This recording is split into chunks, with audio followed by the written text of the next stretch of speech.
Hey guys, Button25 here, watching continuation of the ExoMars launch. This will be the deployment, and I think I'm the first signal of the spacecraft.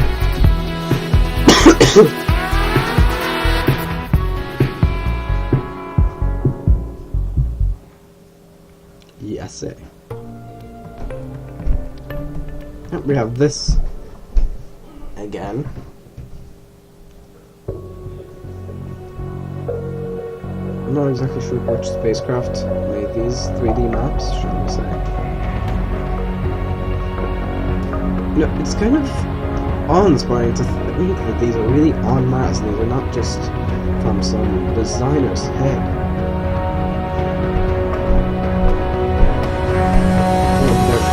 These are real creations. Appears to be a dried river. Who knows what it is? That's a crazy shot to see.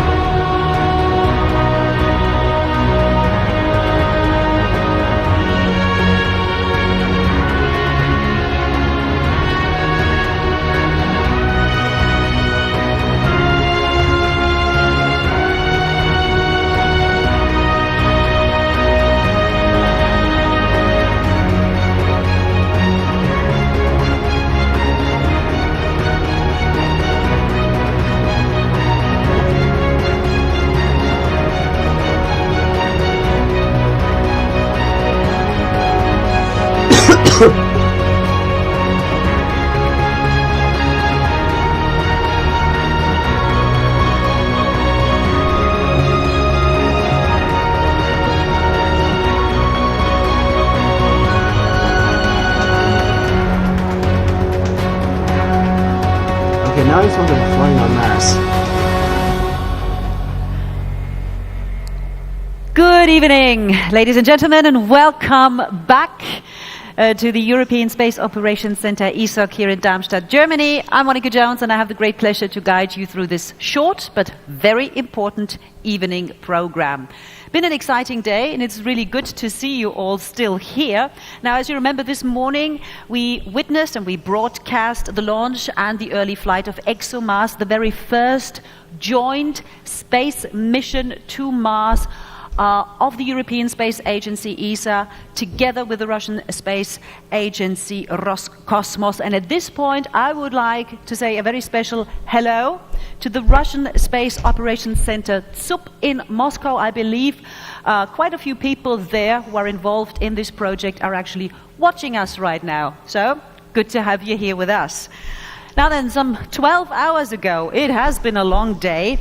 We saw ExoMars lift off successfully. Throughout the day, we've witnessed a number of very crucial maneuvers and procedures to bring the satellite into the right trajectory to Mars. We had some very interesting talks here on stage. A busy day, but you know what? Why am I telling you all this? We have actually gathered some images of the day's event, so let's start by looking at them now. Okay, so the rollback of the service structure. Yeah, that is clearly sped up.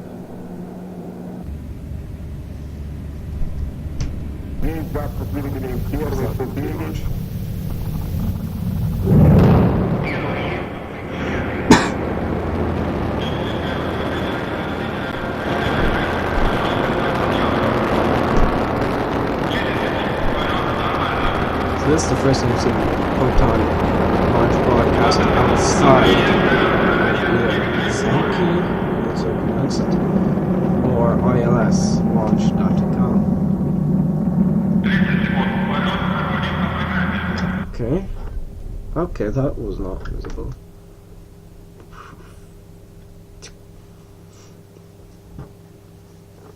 And she's gone.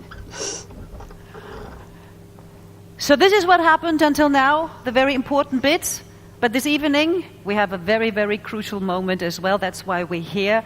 We expect to receive the very first signal, autonomous signal there after separation, coming to us here to the main control room, which is just around the corner here at ESA. And if we take a look at the main control room, the screen you see there on the far left, That's the one that all eyes will be glued on. This is where at 22:29 approximately we will expect to see the signal, and then we can say that ExoMars is truly en route to Mars. So we still have a few minutes to go, but this is where we will keep our eyes. Now, the Russian launch provider in Baikonur in Kazakhstan controlled everything right up to separation, so that was as long as the satellite was attached to the breeze upper stage. About an hour ago, ExoMars was separated from the breeze. So let's find out what's the latest here.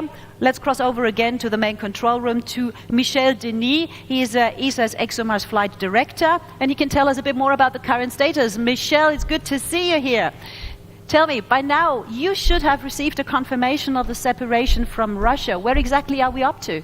Well, actually we have got good news. We received first a vocal confirmation that the separation was happening and looked nominal. And half an hour later, we have received the fax giving the preliminary departure parameters. Flight Dynamics have analyzed it and propagated it, and the orbit looks good. The launch is nominal, so we are on our way to Mars. Okay, brilliant.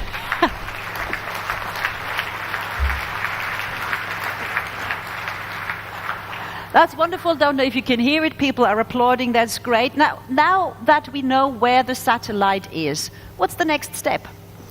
Well, the next important step is, of course, the acquisition of signal from over the ground station in Malindi. This should happen in about 14 minutes from now. The onboard automatic sequence is running and will soon switch on the communication system.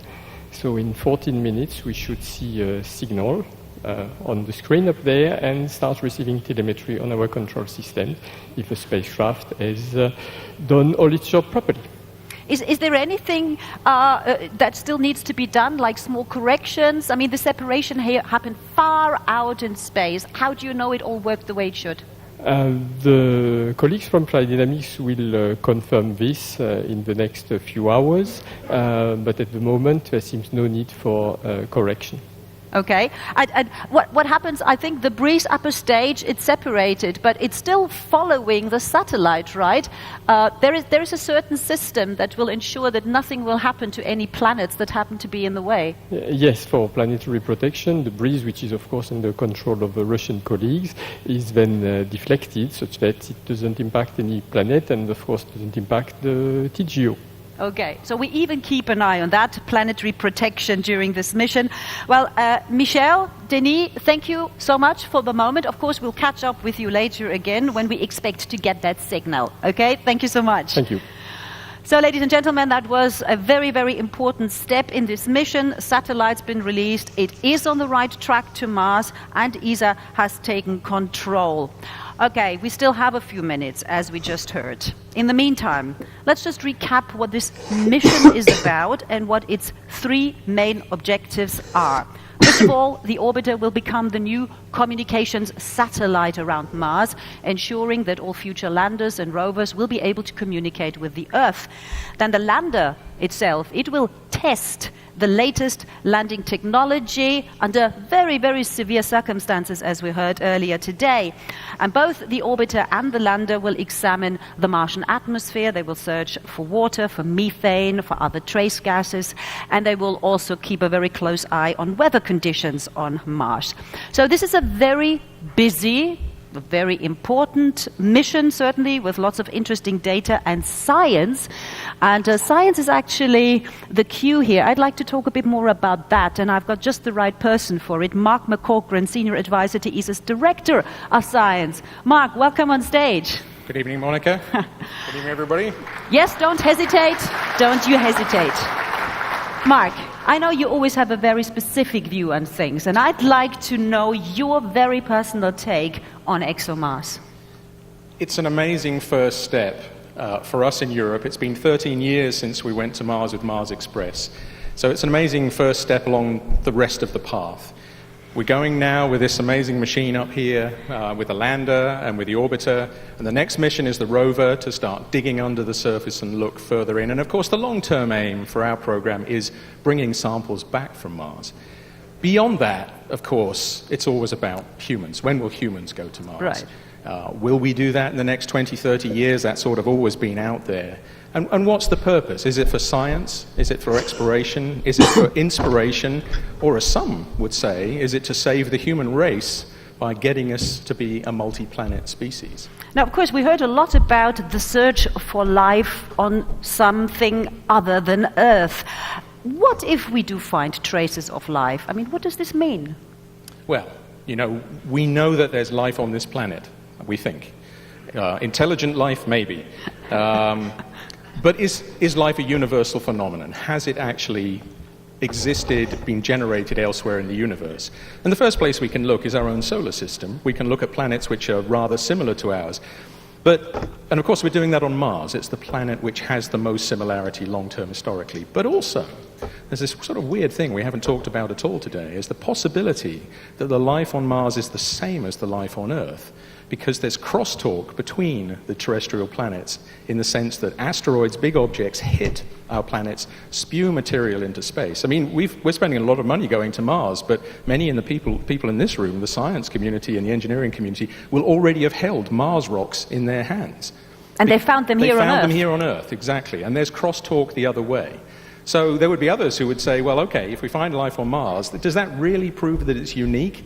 There may be other places in the solar system, the liquid hydrocarbon oceans of Titan, or underneath the icy crusts of the moons going around Jupiter and Saturn. And beyond that, we have new observatories, new satellites, which are looking for traces of life around other planets, around other stars. So it's a universal question, and finding it on Mars will be amazing. But of course, what is really amazing, if we find still traces of Mars, then it would have survived 3 billion years.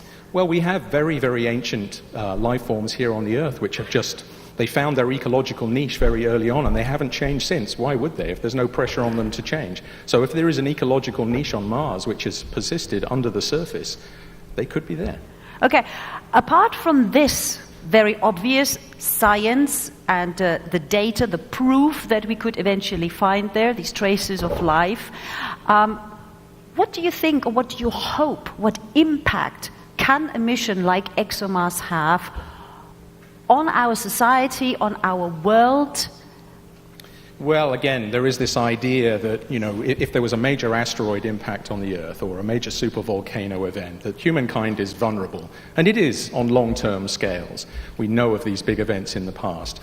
But I think it's a little bit premature for us to say it's time to jump this planet. Even if we send 1 million people to Mars, that leaves 99.99% living on the one planet we know does work for us in the solar system, which is right here.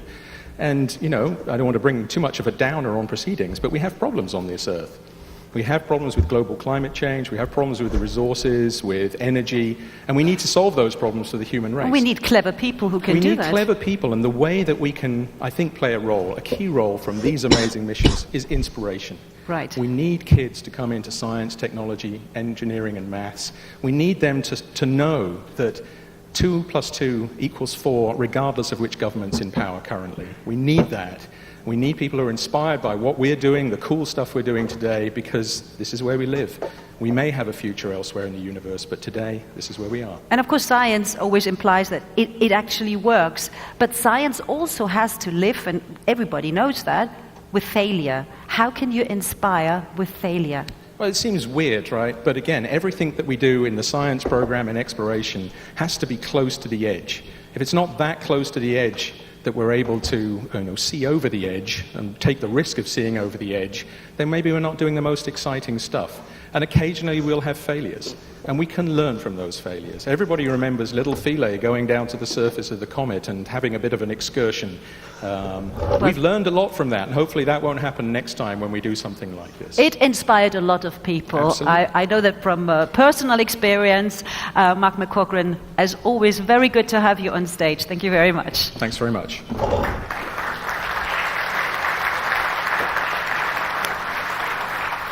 Okay, I can tell you it's not long anymore until we should get the first signal. And it's just enough time for me to speak to another gentleman. His name is Carlo Cassi, and he's from Thales Alenia Space. That's the prime contractor of the ExoMars satellite. Carlo, good of you to come here.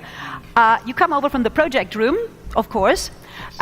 You represent Thales Alenia Space, that's the industry behind the mission, during the launch and the early flight. So you can tell us, where was the satellite built? How did it all come together? I can. Okay, the overall spacecraft was built basically in two sites of Thales Alenia. The module, the landing module you have upstairs over my head, was built in Torino. And the trace gas orbiter, the big orbiter, which also carries the module to Mars, was built in the company premises in Cannes, in France. Okay, but there were a lot of European and ESA members involved, a lot of different countries. Now we know when we look at Europe and the European Union, it's not always easy to get them all on the same page. How did you manage to do that? Well, we managed. We had a lot of contents of contractors to do this big enterprise. I wish to remember the most important one from Germany, the OHB company doing the mechanical and thermal propulsion module of the orbiter. From France itself, the solar array, the big solar array, a lot of electronics were done in Sweden. We have a separation system between the module and the orbiter, which is done in Switzerland, and so. It was not easy, but we managed because I was saying before you had the same goal. As you said, the engineers are the best politicians. The engineers are the best politicians. Because with this line, I would like to release you because it can't get any better than this. Carlo Cassi, thank you very much. Thank you very much. Thank you very much for being on stage. Bye.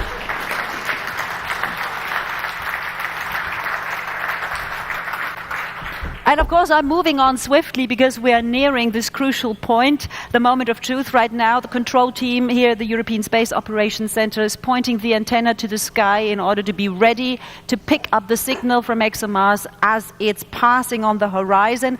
This is, of course, also a moment eagerly awaited at the Russian Control Center ZUP in Moscow. And I believe we do have some live pictures of them standing there by and waiting. Yes, here they are, as excited and as nervous. And I even think this is our Director General there, Jan Werner. Yes, also very excited. Busy moment also for the ESA ExoMars Flight Director, Michel Denis. And this is why I'm not going to talk to him now. I will not disturb him. I'm very happy, though, to talk to the Deputy, Micha Schmidt. And if you remember, we spoke to him this morning already, and he's back with us again. Micha, good to see you. Micha, this is exciting, and it's brilliant that you still have nerves to speak to us. Let's talk about the acquisition of Signal AOS. What does it mean? Well, it actually means that one of the automatic sequences on board of the spacecraft switches on its radio. So actually it starts transmitting a signal to the ground station, and I'm just looking here in the main control room on the display, and I will see that change reflected in one of the diagrams.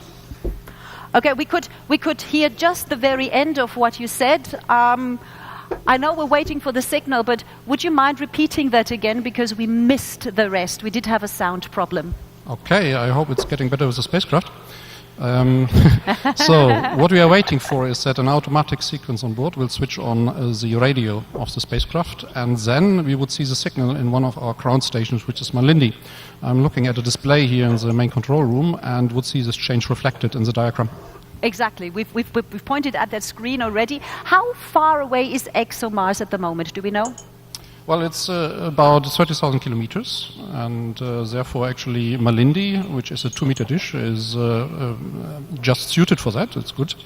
But we got a big boost. So actually we're going out fast, very fast, in the direction of Mars.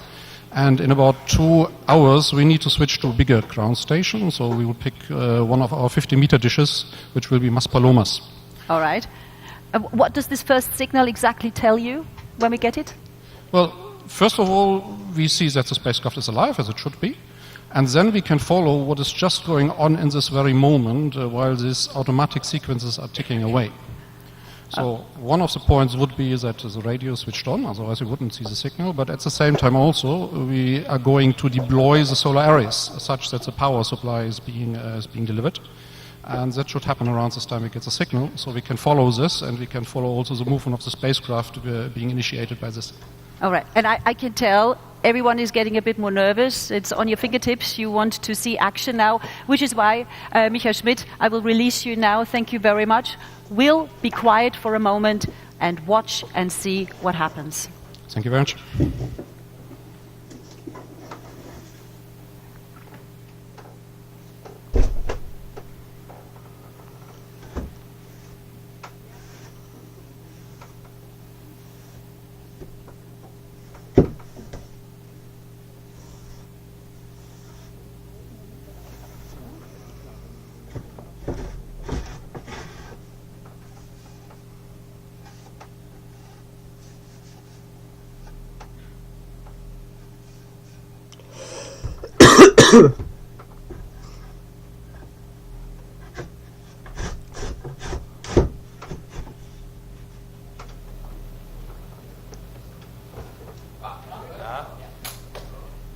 Okay, I think that's a good sign.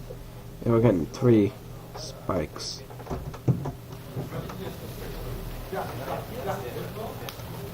I take it we have AOS.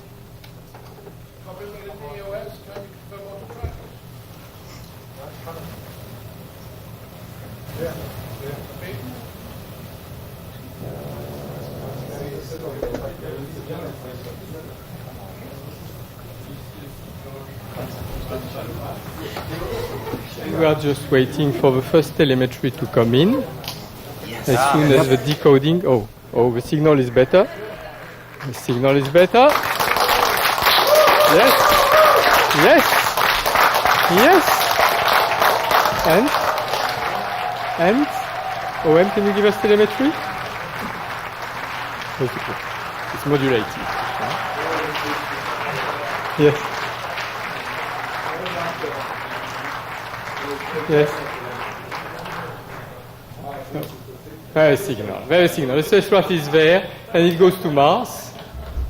So.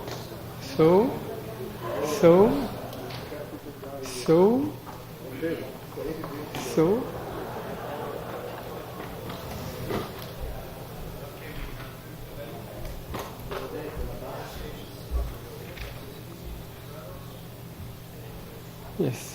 We have a OS, we have a mission, and for the second time, Euros go to Mars. So go, ExoMars.